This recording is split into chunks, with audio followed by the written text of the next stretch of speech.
अखिल भारतीय मराठा समाजावर कार्यकारी सदस्य म्हणून कार्यरत आहे.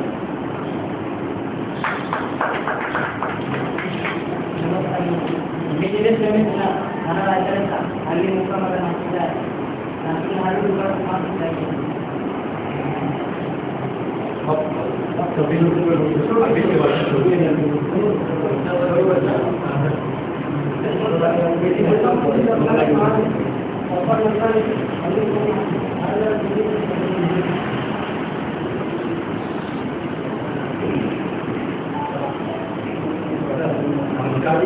माझे नाव नक्षत्रराव हेडे गाव मंदाने.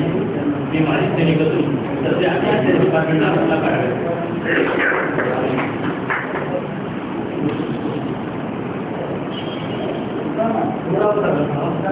माझं नाव दासभाऊ चंद्र पाटील. काम करतो तालुका मध्ये बाहेर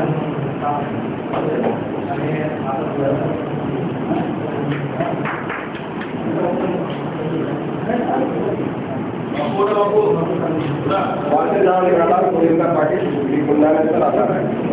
मी माझी सैनिक आहे आणि सध्या एशियनमध्ये असिस्टंट सिक्युरिटी ऑफिसर म्हणून कार्यरत आहे. हिंदुस्थान यांनी जी आता वेबसाईट चालू केलेली आहे त्या वेबसाईटमध्ये खूपच काही घेण्यासारखं आहे आणि आपल्याला त्याचे फायदे असे आहेत की समजा एखाद्याने ज्या कंपनीत नोकरी करतो आणि माझे काही समाज बांधव ज्यांना अशी माहिती नाही की या कंपनीमध्ये कशी वेबसाईट आणि त्यांना कशा नोकऱ्या लागतील हा महत्त्वाचा मुद्दा आपण त्या वेबसाईटवर जरी टाकला किंवा व्हॉट्सअपवर जरी टाकला तर तो त्या सगळ्या समाज बांधवांना वाचता येईल.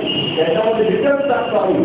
व्हॉट्सअपवर जरी टाकायचं असलं त्या कंपनीचं आहे त्याच्याबद्दल मी जे काही टाकेल की याच्यामध्ये डिप्लोमा व्हायला पाहिजे, ITI आला पाहिजे, ITI पाहिजे कोणता ग्रेड पाहिजे, डिप्लोमा पाहिजे कोणता त्याला पाहिजे, डिप्लोमा मेकॅनिकल डिप्लोमा पाहिजे, मेकॅनिकल डिग्री पाहिजे किंवा ITI ट्युटर पाहिजे आणि या अलग अलग जागा निघतात कशा निघतात काय निघतं याचं कसं काय आपल्याला अप्लिकेशन करायला पाहिजे ते आम्ही या वेबसाईटवर टाकतो. जे कसं टाकलं जे बी डिटेल्स असतील समाजामध्ये ते म्हणजे समाजाचे हिताच आहे ते डिटेल्स जे वेबसाईटवर असतील किंवा फेसबुकवर असतील किंवा व्हॉट्सअपवर असतील ते सगळ्यांपर्यंत आपोआप पोहोचतात आणि काही मिनिटातच पोहोचतात. त्याच्यामध्ये ज्यांना त्याची गरज असते तो पटकन घेतो. म्हणजे हा एक महत्त्वाचा फायदा. आणि जर आपल्याला मोठं काही काम करायचं असेल तर सगळ्यांना फोन करण्यापेक्षा किंवा सगळ्यांना काही मेसेज करण्यापेक्षा कोणाला टाईम आहे काही प्रत्येक आपल्या वेबसाईटवर टाकलं तर ते आपोआप सगळ्यांच्या मोबाईलपर्यंत पोहोचून जातात. आजकाल सगळ्यांकडे टोटल मोबाईल आहे. त्याच्यामध्ये ती एक महत्त्वाची भूमिका आहे. इंटरनेटचे या संगणक युगामध्ये जे भरत विनायक पाटील यांनी जे आता काम घेतलेलं आहे त्याला माझ्या पूर्ण शुभेच्छा.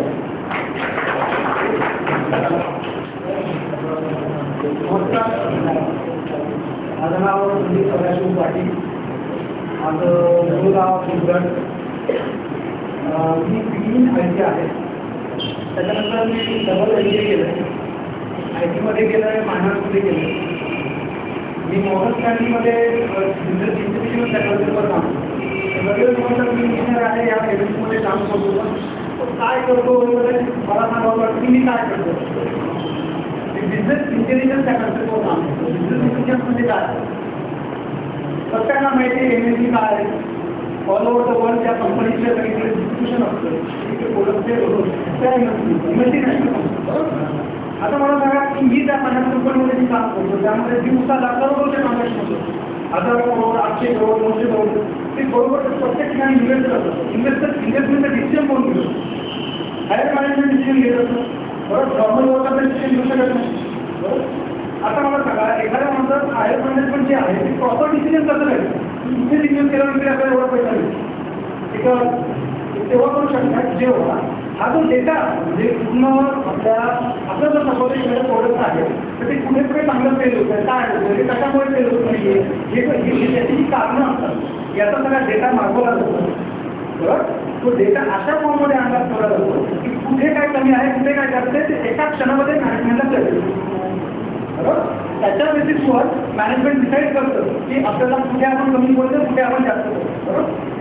बरोबर आता सध्याच्या आपण स्थिती म्हणून सांगतो की आपले हे जे म्हणजे आहे कार्यकारिणी हे आपले मॅनेजमेंट हायर मॅनेजमेंट बरोबर जोपर्यंत यांच्यापर्यंत प्रॉपर डेटा प्रॉपर म्हणजे आता जर तुम्ही समाजाच्या बाबतीत बोलायचं म्हटलं की आता बरेच म्हणतात की आपले काही चुकीचे आहेत काही चुकीचे आहेत प्रत्येकाचे वेगवेगळे मत भेटतात बऱ्याचशा गोष्टी असतात या गोष्टी तर मॅनेजमेंटपर्यंत पोहोचेल 50 जण एकत्र येतील 50 जणांचे स्वतःचा काहीतरी हे टाकतो म्हणजे स्वतःचं मत व्यक्त करतो पण जेव्हा आपण इलेक्ट्रॉनिक मीडियामध्ये येतो किंवा या अशा पद्धतीने सोशल मीडियाचा प्लॅन आहे जेव्हा हजार म्हणजे वेगवेगळ्या लांबला मारणाऱ्या लोकांकडे त्यांची जर मतं आपण एकत्रच केली बरोबर आणि ह्या मतांमध्ये प्रत्येकाचे काही काय सजेशन असतात त्यांचं म्हणणं की ही मीडिया मला बरोबर वाटते काही ठिकाणी ह्या गोष्टी बरोबर वाटते काही ठिकाणी वाटत की आपण ते एकत्र यावं या बऱ्याचशा गोष्टी हे मोठ्या लोकांनी कसं काय करतात जेव्हा यांनी जो सुरू केलेला ही जी इन्फॉर्मेशन आहे प्रत्येकाची देते गरजबांना अजून एक सांगावं वाटते की त्यामध्ये अजून एक सजेशन म्हणून एक गोष्ट काढा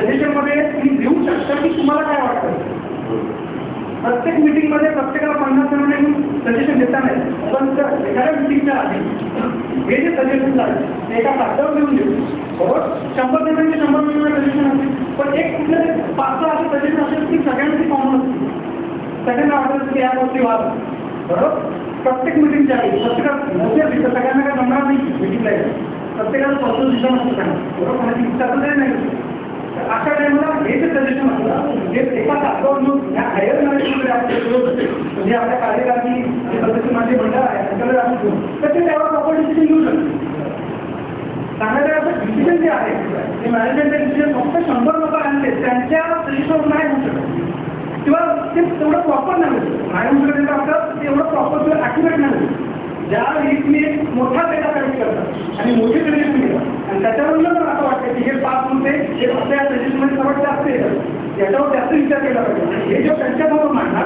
आणि त्यावर त्यांचं जे डिसिजन असेल ते जास्त ॲक्युरेट असेल त्याच्या आधी पहिली स्टेज जी असेल ती असेल की हे जे आपले आपल्या वेबसाईट म्हणून आपल्या ॲप म्हणून प्रत्येक मला वाटतं प्रत्येक कुटुंबाची इन्फॉर्मेशन त्यामध्ये असली पाहिजे बरोबर नाही प्रत्येक व्यक्तीचं पॉसिबल नाही कदाचित तो रिपीटेड डेटा आहे आणि माझ्या भावानी पण तिची इन्फॉर्मेशन भरली मी पण तिची इन्फॉर्मेशन पण ॲटलीस्ट एका कुटुंबाकडून पूर्ण सगळ्यामध्ये जर तुम्ही रजिस्ट्रेशन असेल तर त्याचं पूर्ण माहिती घेऊ आणि त्याच्यावर डिसिजन घेणं तुम्हाला म्हणजे मॅनेजमेंटला खूप सोपं जातं जरूर नाही की हजारो लोकांनी येऊन एकत्र यावं आणि त्यांनी सजेशन द्यावं त्यामुळे स्वतःच होणार आहे कसं काय होतं आहे होणार आणि प्रत्येकाचं स्वतःचं एक म्हणजे मत प्रत्येकाचं वेगळं बरोबर तर मला असं बरं वाटेल की खूप चांगली आपण सुरुवात केली आहे आणि त्यामध्ये जर सगळ्यांनी कन्ट्रिब्युशन केलं आणि त्यामध्ये मला सांगायला असं की सजेशन ही जर गोष्ट आपण ॲड केली तर प्रत्येक मिटिंग जी असतं ती फ्रुटफुल असतं त्याचं जे डिसिजन असतं ना ते प्रॉपर असतं आणि त्यामध्ये आपल्याकडे एक डेटा असतो की हे आपण हे डिसिजन एवढ्या लोकांच्या म्हणण्यानुसार हे असं आपण केलं पाहिजे त्यांची हे इच्छा आहे कुठल्याही प्रॉब्लेम हे जर केलं तर हे प्रॉब्लेम आणि माझ्या वैयक्तिक म्हणजे माझ्या मी जे जॉब करतो ते माझं इलेक्ट्रिक काम असतं प्रत्येकामध्ये इंजिनियर पण काय काम करतो ना मी काय करतो आहे जेव्हा माझ्या कंपनीमध्ये हजारो करोडचे ट्रान्झॅक्शन होत असतात तेव्हा मला मॅनेजमेंट विचारतं की बाबा यार मला असं का डेटा पाहिजे प्रॉब्लेम बरोबर तर मी जो डेटा आहे तो डेटा कलेक्ट करून तुम्ही अशा पद्धतीने म्हणतो की मॅनेजमेंटला एका खात्यामध्ये कळलं पाहिजे कुठे काढा कुठे प्रॉब्लेम झाला पण मी त्यांच्याकडे नाही प्रत्येक गोष्टी आहे प्रत्येकामध्ये शोधत होतात मी त्यांना प्रिन्सिपल हे माझं काम टेक्नॉलॉजी पॉईंट ऑफ व्ह्यू हे भरपूर वेगळं आहे पण कन्सेप्ट हा त्यांच्यासमोर त्या गोष्टी आणायच्या त्या एकदम कमी स्वरूपात त्यांच्यासमोर मांडायच्या आणि त्यावर ते प्रॉपर डिसिजन घेऊ शकतो आता मला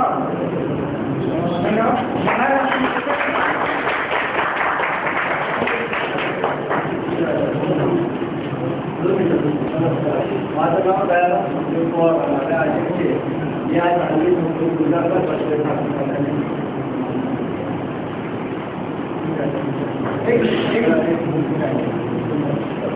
नमस्कार माझं नाव जावळी बांबळे धनवरे माझा गुरगाव वळदान काम करणारे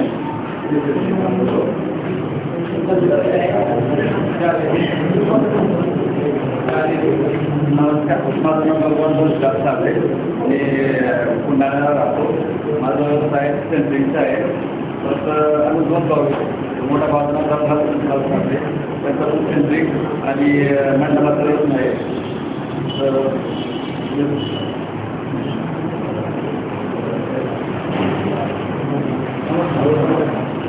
मी सोमनाथ काम केला माझं गोरगाव वडे मी औषध जिल्ह्यात शिक्षक 14 वर्ष आम्हाला ऐकू येत नाही. काम केला माझं गोरगाव वडे मी 15 वर्षापासून औरंगाबाद जिल्हा परिषदेचं काम करतो. माझं शिक्षण झालेलं आहे BEd ME आणि BEd पण झालेलं आहे. आम्ही दोन पती एका शाळेवर कार्यरत आहोत. बघा मला आमच्या आनंद होत आहे की आपण सर्वजण एकत्र आलो. आता घरकामाची खूप आहे त्याच्यानंतर मी ॲक्टिव्ह आहे चांगलं नसतोय जवळजवळ त्याचं जे कार्य आहे ते मला खरंच कौतुकास्पद वाटतंय. कारण त्यांनी जी माहिती गोळा केलेली आता प्रथम आपलं जे काम आहे ते डेटा गोळा करायचं काम आहे. आपल्या समाजामध्ये आता 2-4 दिवस आपल्या फेसबुकवर आपल्या व्हॉट्सअपवर जे ग्रुप आहे त्याच्यामध्ये थोडे वादविवाद काढले की त्याच्यामध्ये 2-3 नावं असे आहेत की काही लोकांना माहीत नाही. म्हणजे हे आता वाटतं मला की आपला समाज त्यापर्यंत आपण पोहोचलाच नाही. कारण की आपण त्यांना त्यांच्यापर्यंत पोहोचणं गरजेचं आहे. मी तुम्हाला दोन उदाहरण देतो. सातारा तालुक्यामध्ये राजूर म्हणून गाव आहे. मी ऐकलेलं नव्हतं पण मी 2-3 वर्षापासून तर कसं माझ्या बहिणी गेलेला त्यामध्ये संपर्क आहे माझा. राजूर म्हणून आहे गाव आहे तिथं आपला समाज आहे. एवढंच नाही तर औरंगाबाद जिल्ह्यामध्ये दत्तापूर म्हणून गाव तुम्ही ऐकलं असेल तेवढंच आहे. तिथं मला एकच घरी आलो तिथं माझी बहीण दिलेली आहे. आणि औरंगाबाद जिल्हा परिषदमध्ये एखाद्या शिक्षकाला एखादा भ्रष्टाचारामध्ये अडकला किंवा ग्रामसेवक अडकला तर त्याला शिक्षा दत्तापूर काळगरी ग्रामपंचायत शिक्षण म्हणून तिथं देतात. कारण की तिथं ते काळगरी गाव आहे तिथं तुले 8 वाजता उगवतो म्हणजे उगवतो सकाळी मग त्या डोंगरामध्ये दिसत नाही. म्हणजे अशा पद्धतीने आपण तिथं अजून पोहोचलो नाही.